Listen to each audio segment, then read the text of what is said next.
Hello mga kayola, tara, samahan niyo akong kumain dito sa restaurant ito.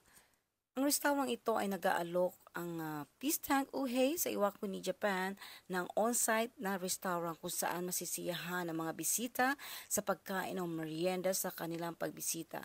Kilala ang restaurant sa paghahain ng mga sariwa at masasarap na seafood dish, pati na rin ang iba't ibang Japanese cuisine na option.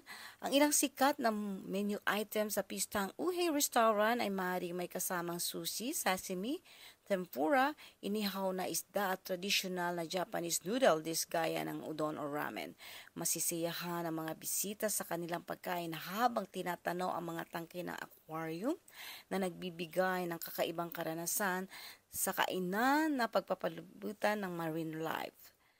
Ang restaurant sa Pistang Uhay ay isang magandang lugar para mag-relax at mag-refuel